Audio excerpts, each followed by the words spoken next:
Hi everyone, welcome back. This is Ronnie with another project for Kidola Kits for the month of July.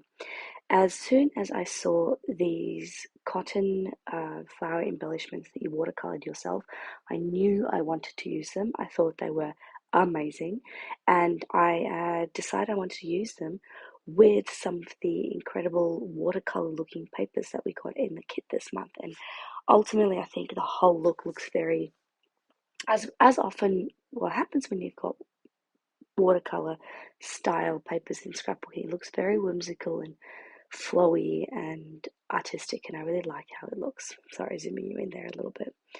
Fun story, when I filmed this video, I had actually changed my filming setup a little bit because the arm on my tripod, which shoots out kind of from one of my shelves on my desk, it was very shallow, meaning that I always had to either tilt my camera to be able to capture myself crafting, or I found that I was so often like off screen and it was really driving me crazy. So I got some extenders, and it means that when I'm crafting, I can actually film myself in the space that I'm normally crafting in, which is very useful.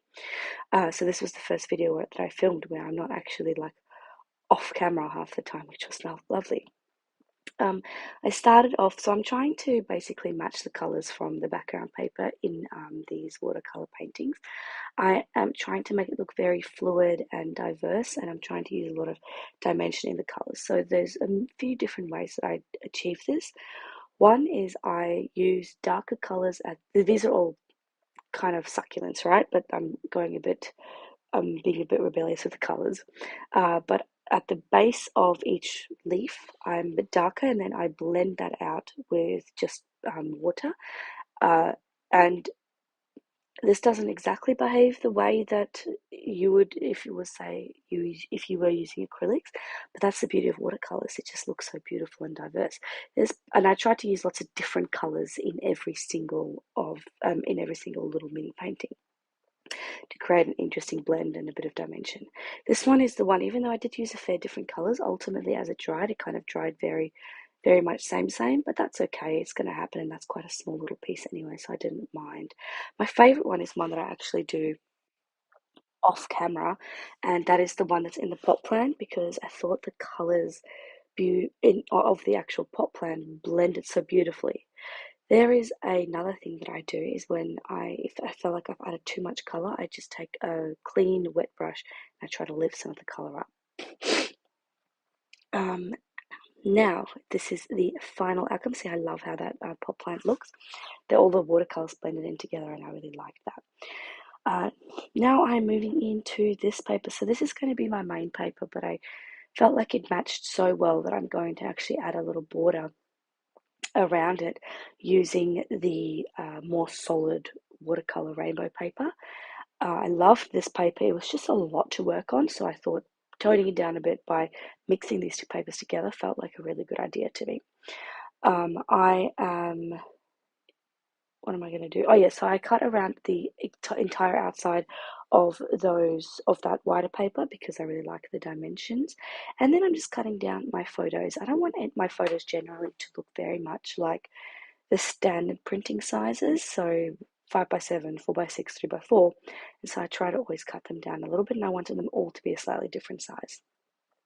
I knew I wanted to map photos on something, but I decided white would be best because you will see them on that background is so bright and colorful. I didn't want the photos to blend into the background, which is why I am matting them on the white paper instead. The main photo, the big one, I am matting on the rest of this rainbow paper, and I could not decide which of the colors I wanted to display more, but ultimately I went for the purpley, pinky, and orangey side. So now I'm just sticking down my photos. There's a few different configurations that I would have liked, but I kind of wanted to keep that diagonal effect that the background would have already achieved anyway. And so that's why I went for the biggest photo, then the medium, then the smallest photo along.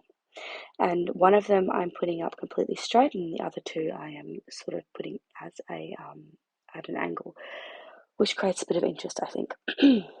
Now I'm just adding these dried bits that I painted, and I'm trying to do a bit of tone on tone, but I don't ultimately do exactly that.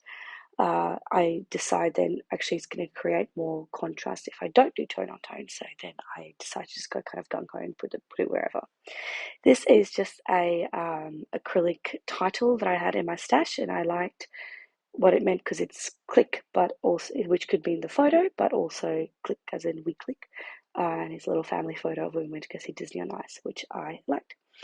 I am crafting my udi because I'm very sick in this photo and I am having, and it's very cold where we are at the moment. So Jess actually gave me this idea. So thanks, Jess. I'm enjoying crafting my udi.